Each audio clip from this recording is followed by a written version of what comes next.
Bonjour à tous, bienvenue à notre méditation quotidienne. Eh bien aujourd'hui encore, nous sommes dans le livre de Ruth. Nous avançons lentement mais sûrement vers la fin de ce chapitre 1 du livre de Ruth, chapitre qui compte 22 versets et aujourd'hui nous allons nous rendre jusqu'au verset 17. Je vais commencer la lecture à partir du verset 1. Si vous voulez bien, prenez votre Bible et suivez avec moi. Donc Ruth, chapitre 1, et je vais lire des versets 1 à 17, et nous allons nous arrêter plus particulièrement aujourd'hui sur le verset 17. À l'époque où les chefs gouvernaient Israël, une famine survint dans le pays. Un homme de Bethléem en Juda partit séjourner avec sa femme et ses deux fils dans la campagne du pays de Moab. Cet homme s'appelait Élimélec, sa femme Noémie et ses deux fils Malon et Kilion. Il faisait partie des Éphratiens de Bethléem en Juda, et ils parvinrent en Moab, dans la campagne, et s'y établirent. Élimélec, le mari de Noémie, mourut là, et elle resta seule avec ses deux fils. Ils épousèrent des femmes moabites dont l'une s'appelait Orpa et l'autre Ruth. Ils demeurèrent là une dizaine d'années. Puis Malon et Kilion moururent à leur tour, et Noémie resta seule, privée à la fois de ses deux fils et de son mari. Lorsqu'elle apprit que l'Éternel était intervenu en faveur de son peuple et qu'il lui avait donné de quoi se nourrir, Noémie se mit en route avec ses deux belles-filles pour rentrer du pays de Moab. Elles quittèrent donc ensemble l'endroit où elles s'étaient établies et prirent le chemin du pays de Juda. Alors Noémie dit à ses deux belles-filles, « Allez et rentrez chacune dans la famille de votre mère. Que l'Éternel soit bon pour vous, comme vous l'avez été pour ceux qui sont morts et pour moi-même. Qu'il vous donne à chacune de trouver le bonheur dans un nouveau foyer. » Puis elle les embrassa pour prendre congé.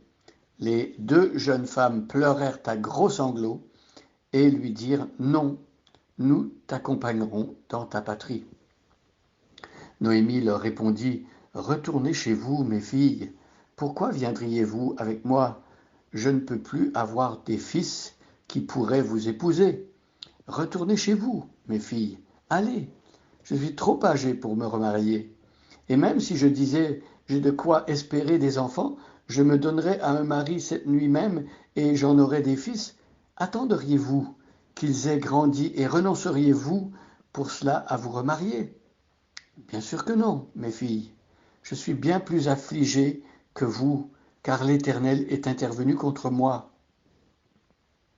Alors les deux belles filles se remirent à sangloter. Finalement, Orpa embrassa sa belle-mère, mais Ruth resta avec elle. Noémie lui dit, « Regarde la belle-sœur, ta belle-sœur est partie rejoindre son peuple et ses dieux. Fais comme elle, retourne chez les tiens. » Mais Ruth lui répondit, « N'insiste pas pour que je te quitte et que je me détourne de ta route. Partout où tu iras, j'irai. Où tu t'installeras, je m'installerai. Ton peuple sera mon peuple et ton Dieu sera mon Dieu. » Verset 17 aujourd'hui. Là où tu mourras, je mourrai aussi, et j'y serai enterré. Que l'Éternel me punisse avec la plus grande sévérité si autre chose que la mort me sépare de toi. Alors verset 17 est très solennel. Là où tu mourras, je mourrai. Eh bien ici, Ruth dit qu'elle veut passer le reste de ses jours jusqu'à sa mort dans le pays d'Israël. Elle ne veut pas changer d'idée. Elle ne veut pas revenir sur sa décision. Là où tu mourras, je mourrai et j'y serai enterré. Donc, elle va avoir sa sépulture dans un pays étranger. Ça veut dire qu'elle tourne la page à sa vie ancienne et c'est comme une décision qui est sans retour. Elle ne veut pas revenir sur cette décision. Quel engagement fort, mes amis. Quel engagement très fort même. Et même, elle prend Dieu à témoin. Et même elle fait ce choix, elle prend cet engagement devant Dieu, que l'Éternel me punisse avec la plus grande sévérité. Elle a connu par l'entremise, par l'intermédiaire de Noémie et de ses enfants et de son mari, elle a connu l'Éternel, le Dieu d'Israël. Et elle sait certainement combien ce Dieu est puissant et glorieux. Et donc, elle se place devant Dieu et elle dit même, Seigneur, punis-moi si je n'accomplis pas ce que je suis en train de proclamer avec ma bouche. Alors, bien sûr qu'on prend ce genre d'engagement avec crainte et tremblement. Une personne ne veut pas prendre ce genre d'engagement à la légère quand on connaît le Dieu vivant. Il y a même un texte dans le livre de l'Ecclésiaste qui dit qu'on ne doit pas se presser pour faire des vœux devant Dieu, pour s'engager devant Dieu, parce que Dieu est au ciel et nous sommes sur la terre. Donc, il n'est pas question ici de faire des promesses et de prendre des engagements à tout va.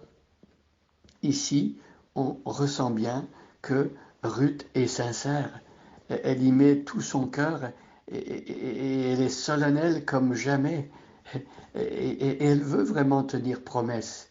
Là où tu mourras, je mourrai aussi et j'y serai enterré.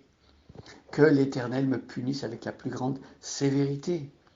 Donc il y a un côté, mes amis, où on découvre de Dieu, bien sûr qu'il est bon, qu'il est compatissant, qu'il est rempli d'amour et de tendresse, mais Dieu a un côté sévère. Dieu est sévère. Et parce qu'il est sévère, lorsqu'on prend des engagements, on ne veut pas les prendre à la légère. Que l'Éternel me punisse avec la plus grande sévérité si autre chose que la mort me sépare de toi. Pour ce qui la concerne, elle ne veut pas se séparer de sa belle-mère, à moins que la mort la sépare de sa belle-mère. Il y a ce genre d'engagement dans le mariage, par exemple.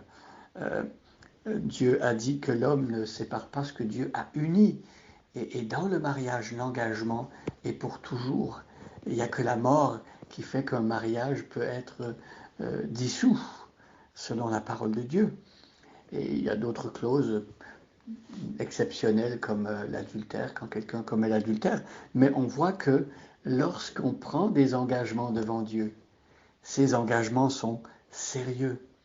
Et mes amis, le genre d'engagement qu'une personne prend devant Dieu, c'est justement d'entrer dans cette alliance, de croire en Jésus, de devenir chrétien. C'est un engagement sérieux. Et quand une personne exprime cet engagement dans les eaux du baptême, c'est un engagement sérieux. Et mes amis, étant des pécheurs et réalisant à quel point notre cœur est tordu, nous comprenons que c'est par la fidélité de Dieu que nous pouvons tenir nos engagements. C'est parce que lui, il s'est engagé envers nous, et c'est parce que Jésus a accompli tout ce qu'il fallait pour qu'on puisse avoir justement en nous la force de continuer. C'est lui qui nous donne la persévérance. Et donc ici, on va voir que Ruth va s'engager et Dieu va soutenir son engagement tout au long du livre de Ruth, et on va voir que justement à la fin, effectivement, Ruth va avoir tenu ses engagements parce que Dieu a tenu les siens en premier. Des textes comme ça dans la Bible qui dit que nous aimons Dieu parce qu'il nous a aimés le premier. C'est toujours Dieu qui agit, et si nous, on peut agir en retour, si on peut donner une réponse favorable, c'est parce qu'il a agi en nous. Nous le remercions aujourd'hui pour cela.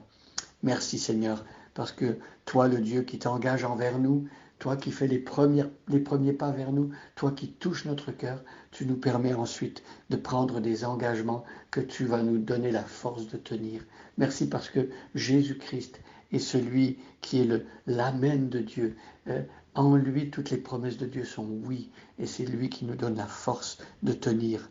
Bonne journée à chacun et à chacune, et soyez bénis.